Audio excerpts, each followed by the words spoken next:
Now turn to Section 1.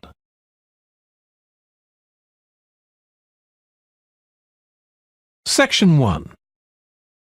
You will hear a woman phoning the secretary of a cycling club to find out about becoming a member. First, you have some time to look at questions 1 to 6.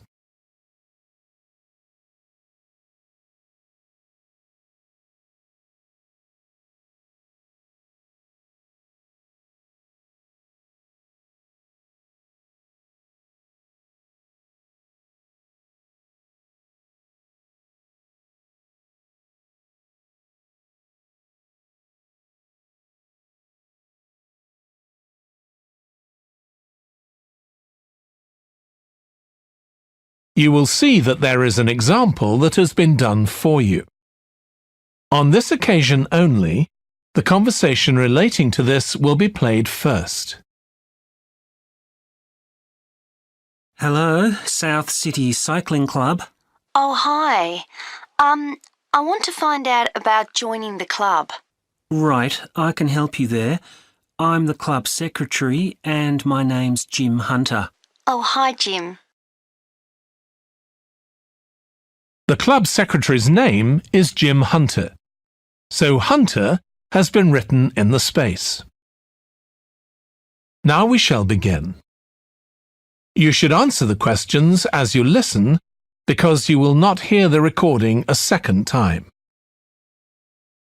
Listen carefully and answer questions 1 to 6. Hello, South City Cycling Club. Oh, hi. I want to find out about joining the club. Right, I can help you there. I'm the club secretary and my name's Jim Hunter. Oh, hi, Jim. So, are you interested in membership for yourself? That's right. Okay, well, there are basically 2 types of adult membership. If you're pretty serious about cycling, there's the full membership. That costs $260, and that covers you not just for ordinary cycling, but also for races both here in the city and also in other parts of Australia. Right. Well, I'm not really up to that standard.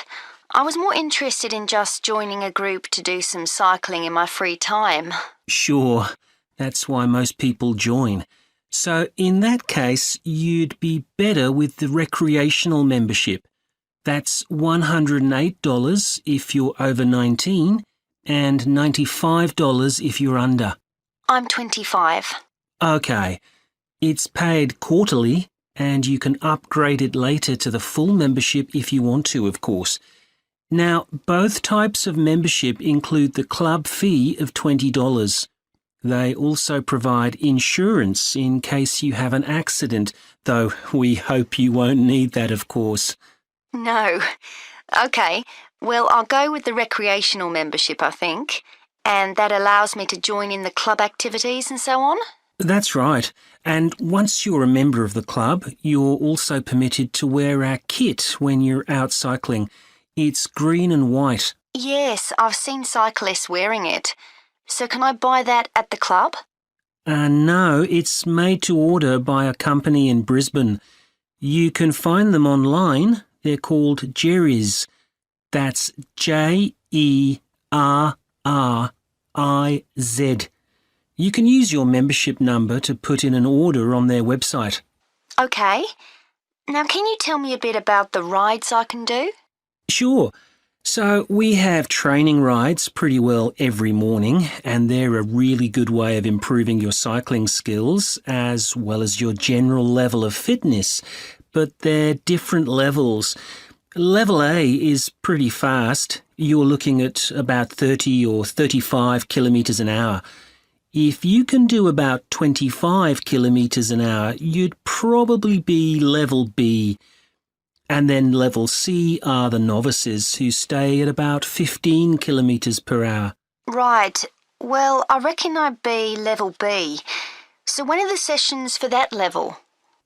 There are a couple each week. They're both early morning sessions. There's one on Tuesdays, and for that one you meet at 5:30 a.m. and the meeting point's the stadium. Do you know where that is? Yes, it's quite near my home, in fact. Okay, and how about the other one? That's on Thursdays. It starts at the same time, but they meet at the main gate to the park. Is that the one just past the shopping mall? That's it. Before you hear the rest of the conversation, you have some time to look at questions 7 to 10.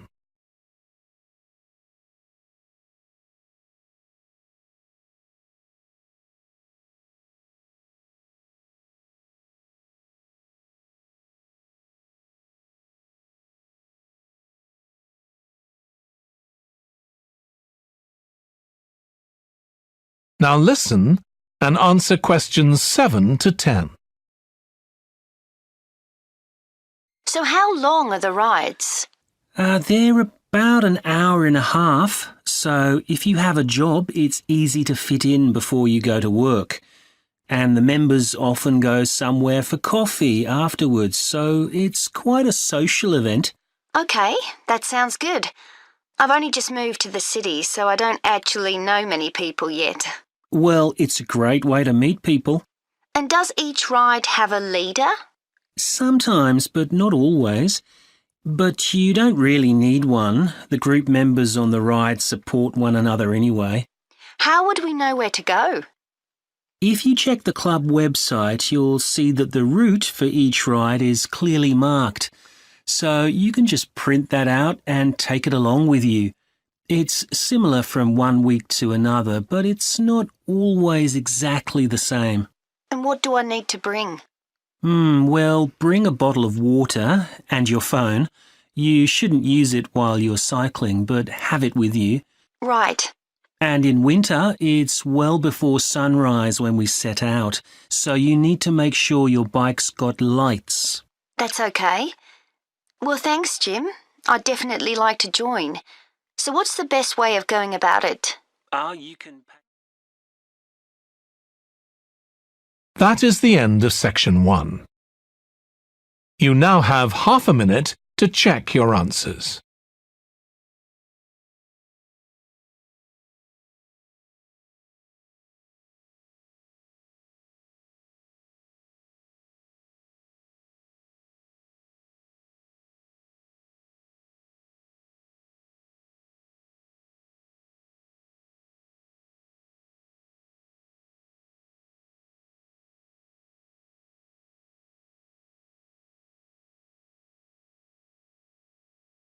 Now turn to section 2.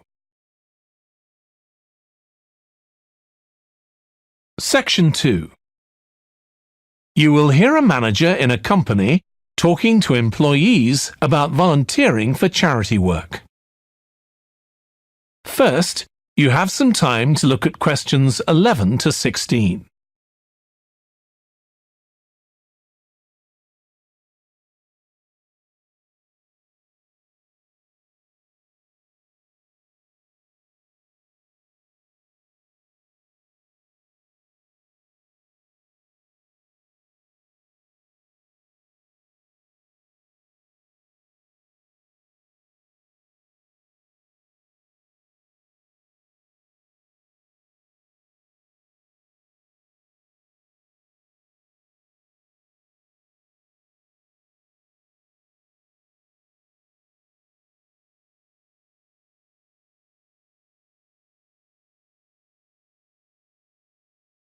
Now listen carefully and answer questions 11 to 16.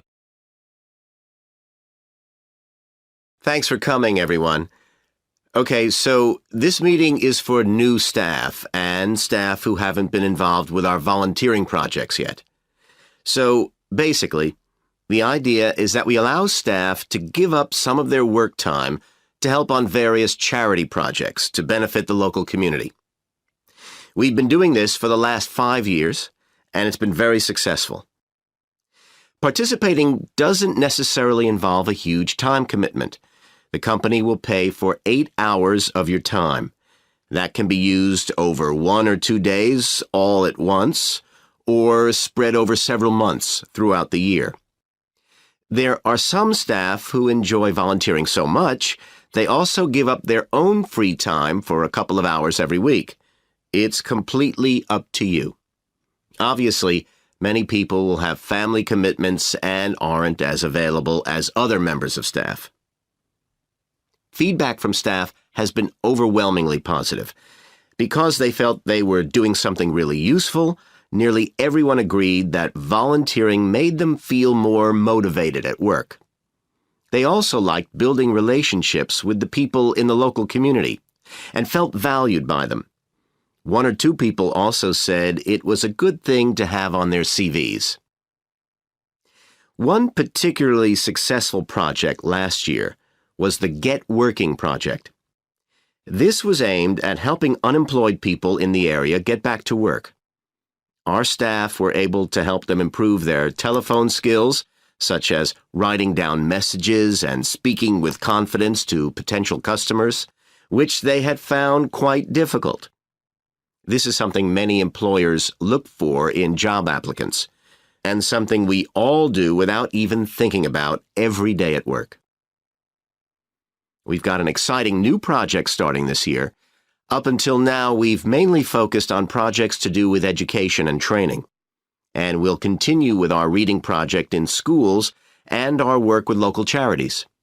But we've also agreed to help out on a conservation project in Redfern Park. So if any of you fancy being outside and getting your hands dirty, this is the project for you. I also wanted to mention the annual Digital Inclusion Day, which is coming up next month. The aim of this is to help older people keep up with technology. And this year, instead of hosting the event in our own training facility, we're using the ICT suite at Hill College, as it can hold far more people. We've invited over 60 people from the Silver Age Community Center to take part, so we'll need a lot of volunteers to help with this event. If you're interested in taking part, please go to the volunteering section of our website and complete the relevant form. We won't be providing any training for this, but you'll be paired with an experienced volunteer if you've never done it before.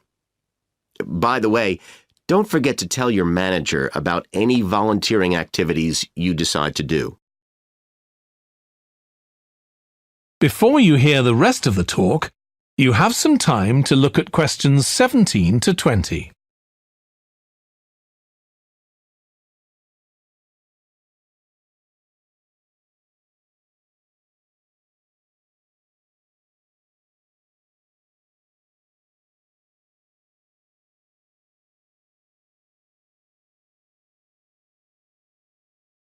Now listen and answer questions 17 to 20. The participants on the Digital Inclusion Day really benefited. The majority were in their 70s, though some were younger, and a few were even in their 90s. Quite a few owned both a computer and a mobile phone, but these tended to be outdated models. They generally knew how to do simple things like send texts, but weren't aware of recent developments in mobile phone technology. A few were keen to learn, but most were quite dismissive at first. They couldn't see the point of updating their skills. But that soon changed. The feedback was very positive. The really encouraging thing was that participants all said they felt much more confident about using social media to keep in touch with their grandchildren, who prefer this form of communication to phoning or sending emails. A lot of them also said playing online games would help them make new friends and keep their brains active. They weren't that impressed with being able to order their groceries online, as they liked going out to the shops, but some said it would come in handy if they were ill or the weather was really bad. One thing they asked about was using tablets for things like reading newspapers. Some people had been given tablets as presents, but had never used them. So that's something we'll make sure we include this time. That is the end of section 2. You now have half a minute to check your answers.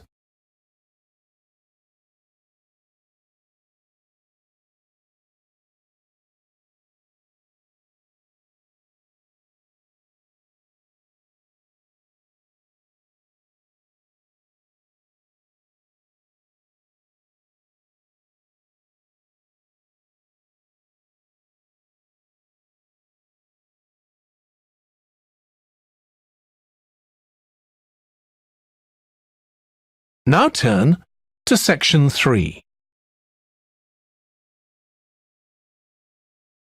Section 3.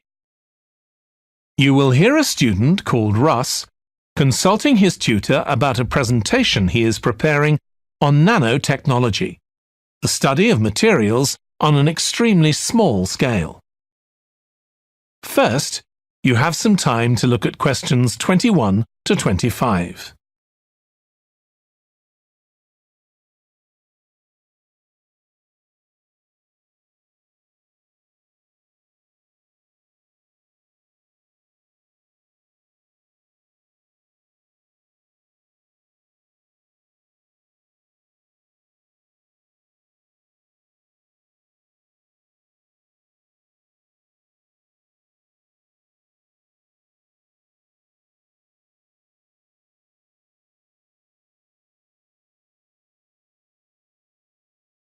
Now listen carefully and answer questions 21 to 25. Come in, Russ. Thank you. Now, you wanted to consult me about your class presentation on nanotechnology. You're due to give it next week, aren't you? That's right, and I'm really struggling. I chose the topic because I didn't know much about it and wanted to learn more, but now I've read so much about it, in a way there's too much to say. I could talk for much longer than the 20 minutes I've been allocated. Should I assume the other students don't know much and give them a kind of general introduction, or should I try and make them share my fascination with a particular aspect? You could do either, but you'll need to have it clear in your own mind. Then I think I'll give an overview. OK. Now, one way of approaching this is to work through developments in chronological order. On the other hand, you could talk about the numerous ways that nanotechnology is being applied. You mean things like thin films on camera displays to make them water repellent and additives to make motorcycle helmets stronger and lighter? Exactly. Or another way would be to focus on its impact in one particular area, say medicine or space exploration. That would make it easier to focus. Perhaps I should do that. I think that would be a good idea. Right. How important is it to include slides in the presentation? They aren't essential by any means, and there's a danger of tailoring what you say to fit whatever slides you can find. While it can be good to include slides, you could end up spending too long looking for suitable ones. You might find it better to leave them out. I see. Another thing I was wondering about was how to start. I know presentations often begin with, first I'm going to talk about this, and then I'll talk about that. But I thought about asking the audience what they know about nanotechnology. That would be fine if you had an hour or two for the presentation, but you might find that you can't do anything with the answers you get, and it simply eats into the short time that's available. So maybe I should mention a particular way that nanotechnology is used to focus people's attention. That sounds sensible. What do you think I should do next? I really have to plan the presentation today and tomorrow. Well, initially, I think you should ignore all the notes you've made, take a small piece of paper and write a single short sentence that ties together the whole presentation. It can be something as simple as, nanotechnology is already improving our lives. Then start planning the content around that.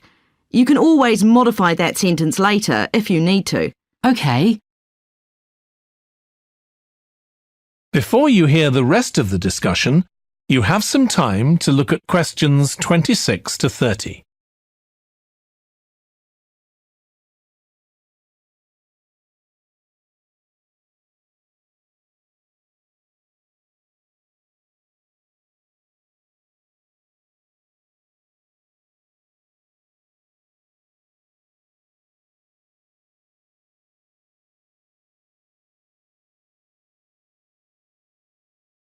Now listen and answer questions 26 to 30. OK, now let's think about actually giving the presentation. You've only given one before, if I remember correctly, about an experiment you'd been involved in. That's right. It was pretty rubbish. Let's say it was better in some respects than in others. With regard to the structure, I felt that you ended rather abruptly, without rounding it off. Be careful not to do that in next week's presentation. OK. And you made very little eye contact with the audience because you were looking down at your notes most of the time. You need to be looking at the audience and only occasionally glancing at your notes. Your body language was a little odd. Every time you showed a slide, you turned your back on the audience so you could look at it. You should have been looking at your laptop. And you kept scratching your head, so I found myself wondering when you were next going to do that, instead of listening to what you were saying. Oh dear.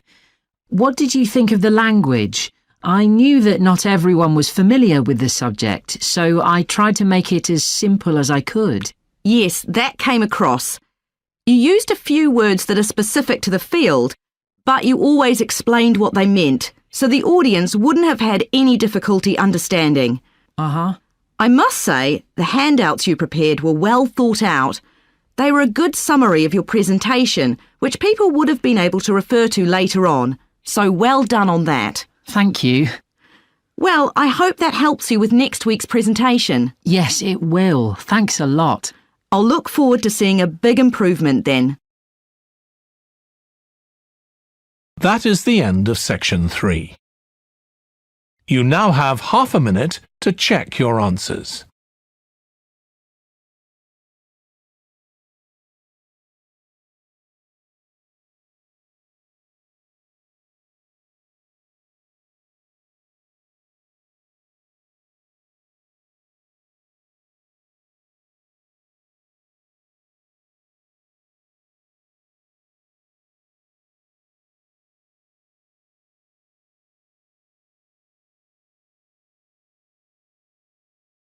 Now turn to section 4.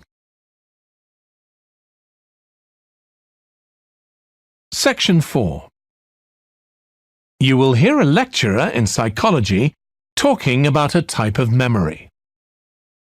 First, you have some time to look at questions 31 to 40.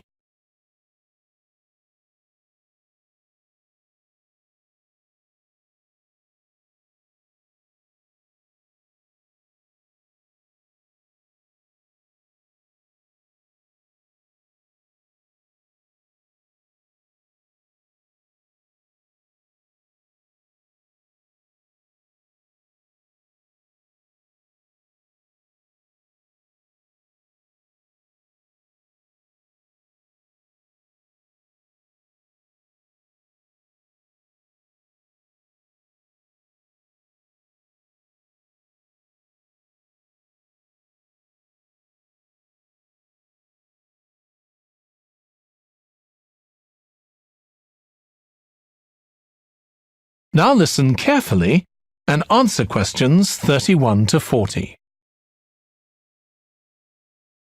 Today, we'll be continuing the series of lectures on memory by focusing on what is called episodic memory and what can happen if this is not working properly. Episodic memory refers to the memory of an event or episode. Episodic memories allow us to mentally travel back in time to an event from the past. Episodic memories include various details about these events. For example, when an event happened and other information such as the location. To help understand this concept, try to remember the last time you ate dinner at a restaurant. The ability to remember where you ate, who you were with, and the items you ordered are all features of an episodic memory. Episodic memory is distinct from another type of memory called semantic memory. This is the type of factual memory that we have in common with everyone else. That is your general knowledge of the world. To build upon a previous example, remembering where you parked your car is an example of episodic memory, but your understanding of what a car is and how an engine works are examples of semantic memory. Unlike episodic memory, semantic memory isn't dependent on recalling personal experiences. Episodic memory can be thought of as a process with several different steps of memory processing, encoding, consolidation, and retrieval. The initial step is called encoding. This involves the process of receiving and registering information which is necessary for creating memories of information or events that you experience. The degree to which you can successfully encode information depends on the level of attention you give to an event while it's actually happening. Being distracted can make effective encoding very difficult. Encoding of episodic memories is also influenced by how you process the event. For example, if you were introduced to someone called Charlie, you might make the connection that your uncle has the same name. Future recollection of Charlie's name is much easier if you have a strategy to help you encode it. Memory consolidation, the next step in forming an episodic memory, is the process by which memories of encoded information are strengthened, stabilized, and stored to facilitate later retrieval. Consolidation is most effective when the information being stored can be linked to an existing network of information. Consolidation makes it possible for you to store memories for later retrieval indefinitely. Forming strong memories depends on the frequency with which you try to retrieve them. Memories can fade or become harder to retrieve if they aren't used very often. The last step in forming episodic memories is called retrieval, which is the conscious recollection of encoded information. Retrieving information from episodic memory depends upon semantic, olfactory, auditory, and visual factors. These help episodic memory retrieval by acting as a prompt. For example, when recalling where you parked your car, you may use the colour of a sign close to where you parked. You actually have to mentally travel back to the moment you parked.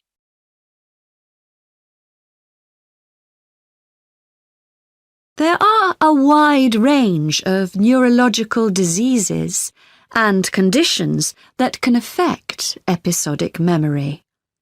These range from Alzheimer's to schizophrenia to autism. An impairment of episodic memory can have a profound effect on individuals' lives. For example, the symptoms of schizophrenia can be reasonably well controlled by medication. However, patients' episodic memory may still be impaired, and so they are often unable to return to university or work. Recent studies have shown that computer-assisted games designed to keep the brain active can help improve their episodic memory. Episodic memories can help people connect with others, for instance by sharing intimate details about their past, something individuals with autism often have problems with. This may be caused by an absence of a sense of self. This is essential for the storage of episodic memory and has been found to be impaired in children with autism. Research has shown that treatments that improve memory may also have a positive impact on children's social development. One study looked at That is the end of section 4. You now have half a minute to check your answers.